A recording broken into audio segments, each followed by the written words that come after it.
There are nights that change you forever, nights that leave scars not on your body but on your soul. Diddy's black party was one of those nights. Everyone knows the legend. A single event so shrouded in secrecy it became a ghost story.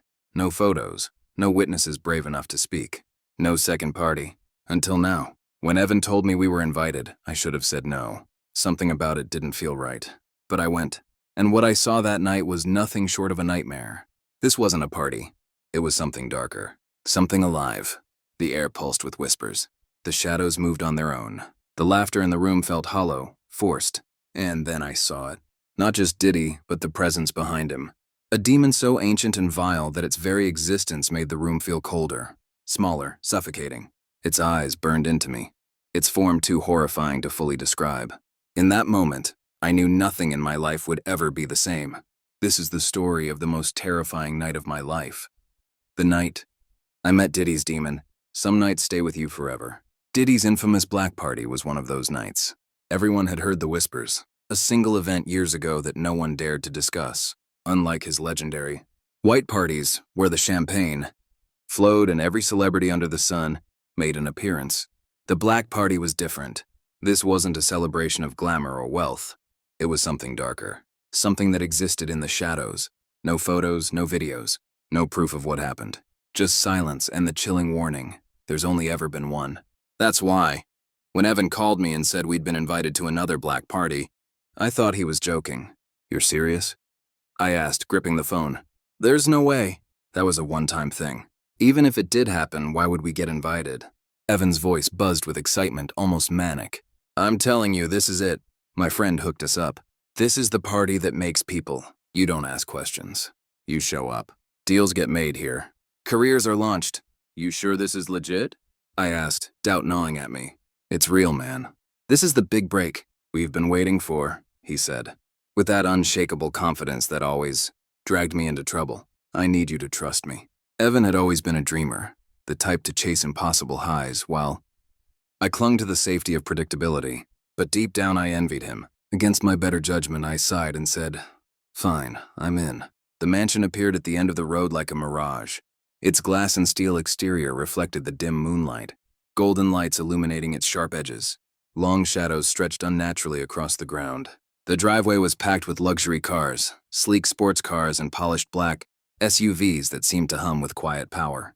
Our beat-up sedan felt painfully out of place. Embarrassingly out of place, but Evan didn't seem to care. He hopped out with a grin, straightening his jacket like he belonged there. Damn, he said, looking up at the towering structure. This is next level. Inside, the air hit me like a wall, warm and heavy. It carried a faint metallic scent that lingered just beneath the surface.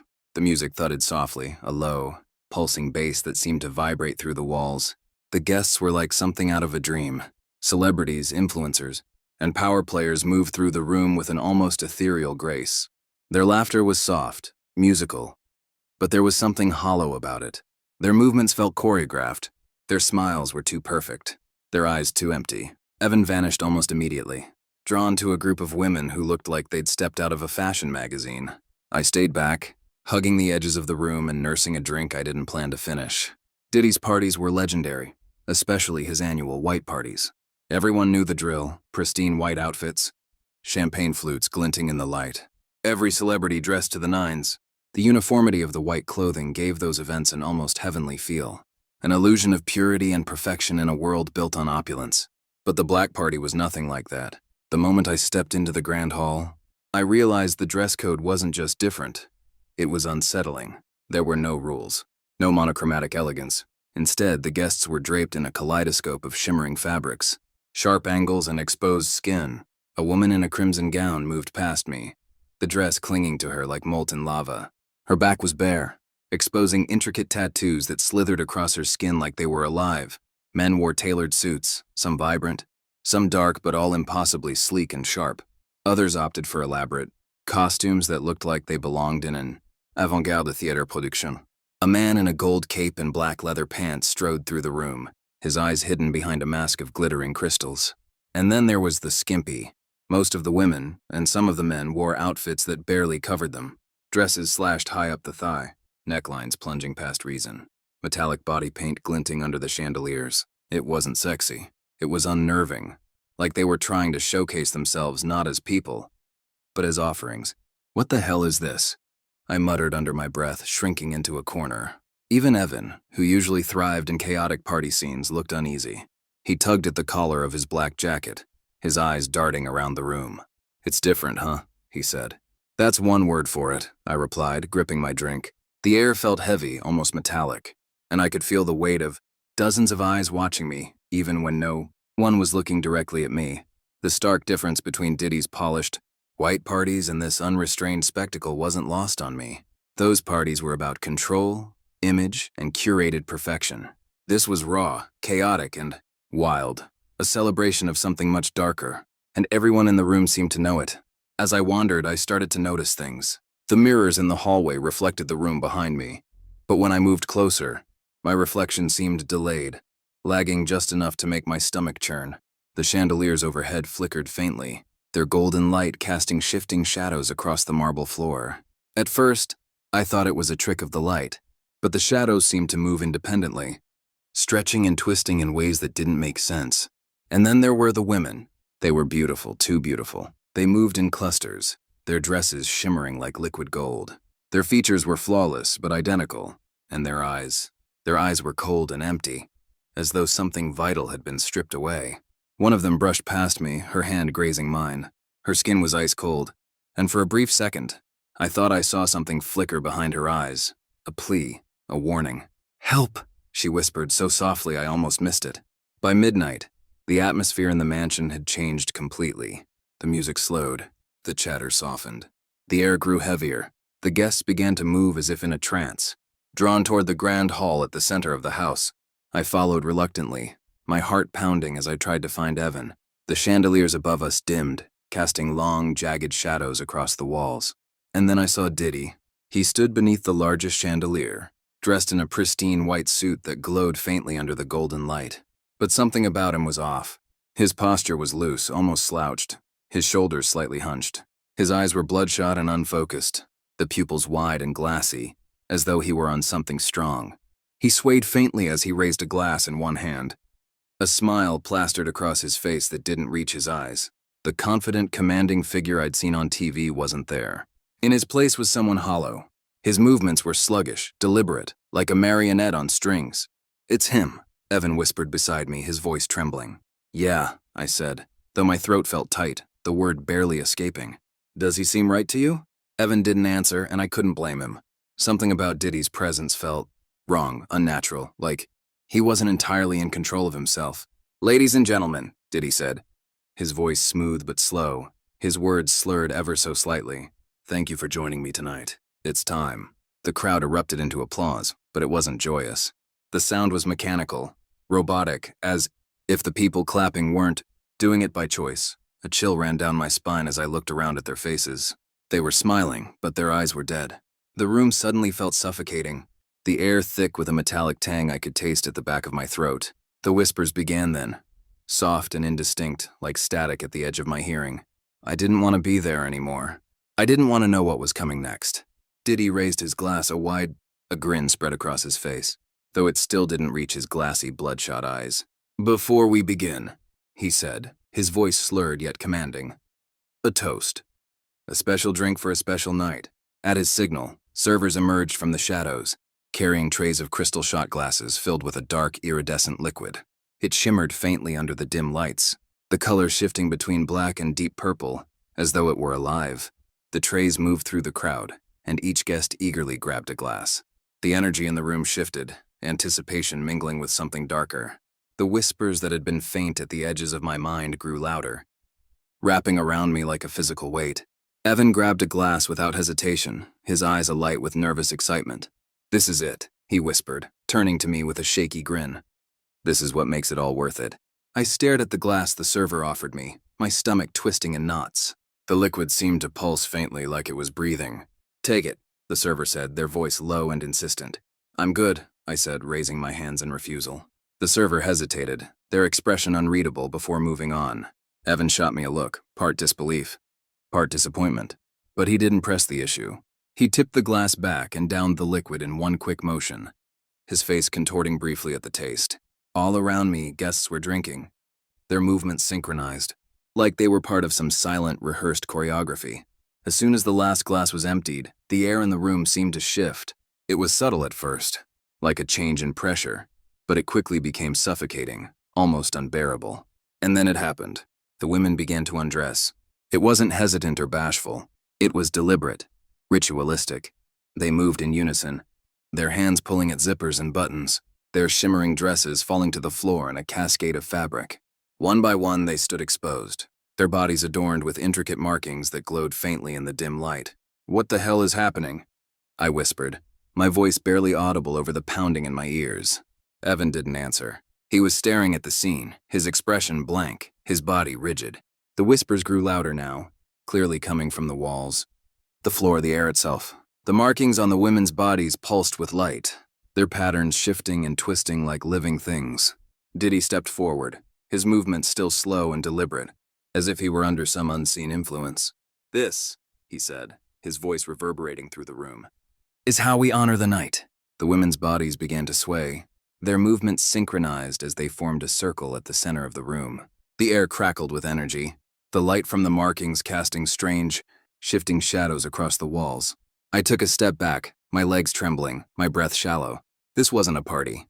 It was a ritual, and whatever it was building toward, I wanted no part of it.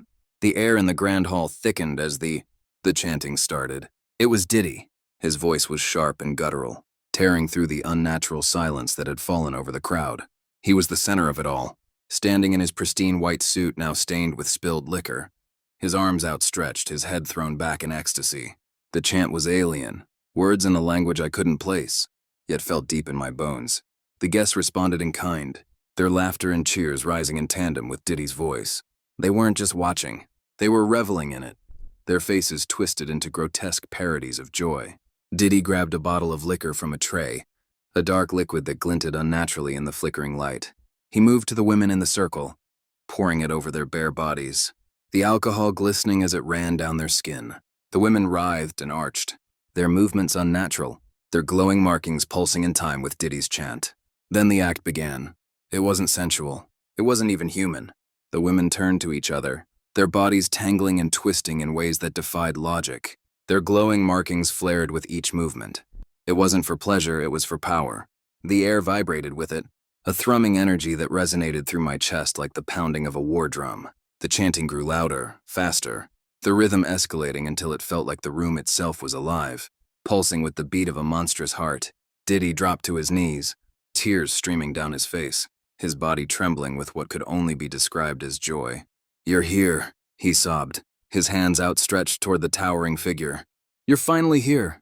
He stood, raising his arms wide as if to embrace the entire room, his voice trembling yet powerful as it echoed through the hall. "Ladies and gentlemen, behold," he declared, his face alight with ecstasy. The crowd erupted into cheers, their applause deafening, their faces stretched into grotesque expressions of awe and reverence. The energy in the room surged, the golden lines of the pentagram flaring brighter, the molten cracks in the floor spreading outward. I stood frozen, my heart pounding in my chest.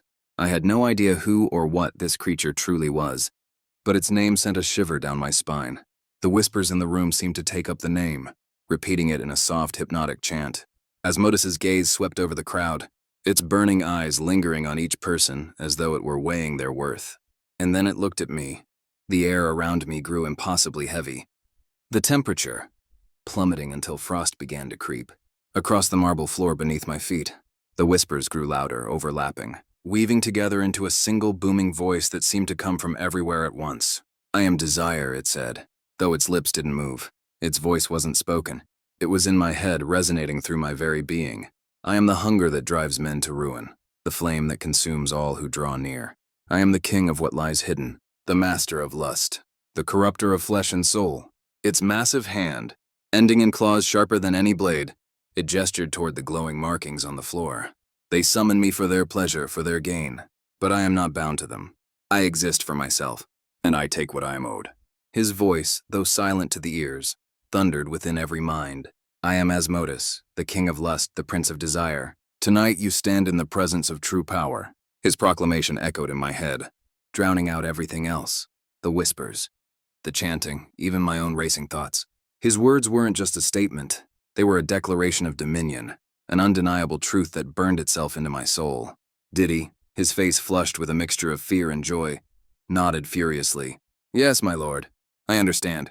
Everything I've done has been for you." His words tumbled over one, another as he prostrated himself. Before the towering figure, the women, the rituals. "They've all been for your glory." The crowd cheered again, their applause ringing hollow, but I couldn't join them.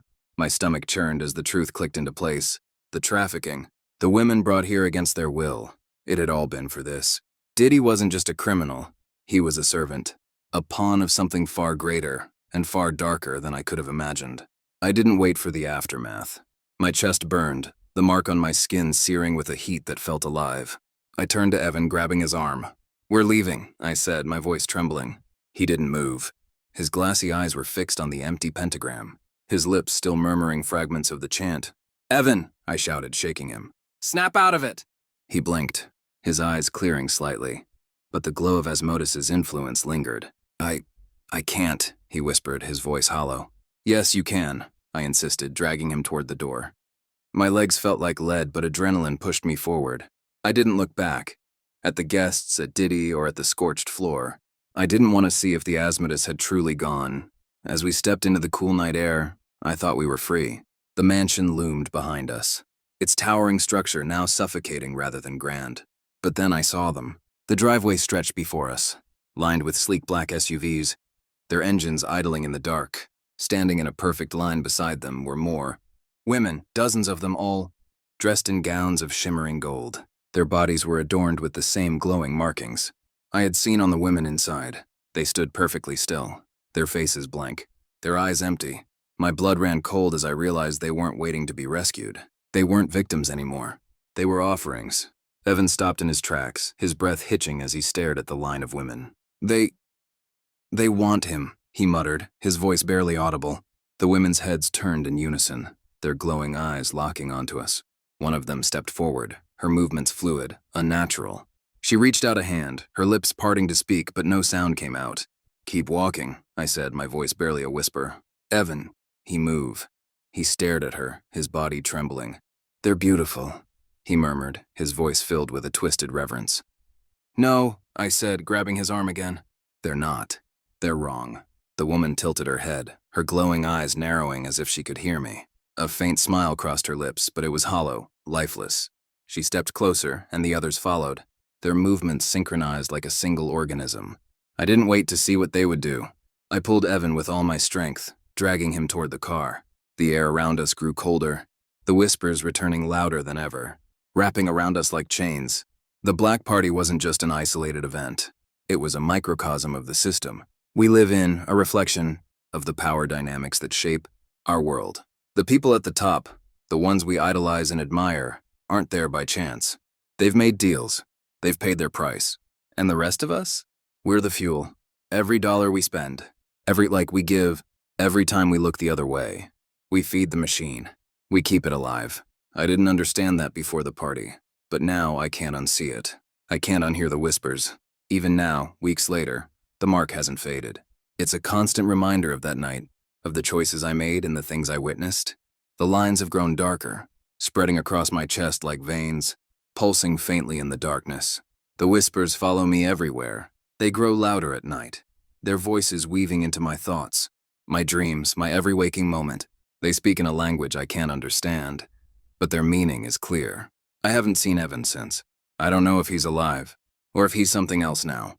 But I know one thing. The demon's mark isn't just a curse. It's a claim. I wish I could tell you this story has a happy ending. I wish I could tell you I saved those women, that I exposed the truth and brought the people responsible to justice. But I didn't. The truth is the system is too big, too powerful, and we as a society are part of it. Every time we idolize these celebrities, every time we ignore the red flags, every time we brush off the whispers and rumors, we feed the machine. We allow this to happen. The Black Party isn't just Diddy's freak-off. It's everywhere. The actors, the athletes, the corporations, they all have their own version. And the worst part? We celebrate them. We glorify them. We let them continue. But it doesn't have to be this way. If you're still listening, I'm begging you. Do something. Talk about this. Share this. Protect the ones who can't protect themselves. The women, The children, the ones who don't have a voice. Because if we don't, this will never stop. Like, share, subscribe. Not for me, but for them. For the ones who never made it out. And for the ones who still might.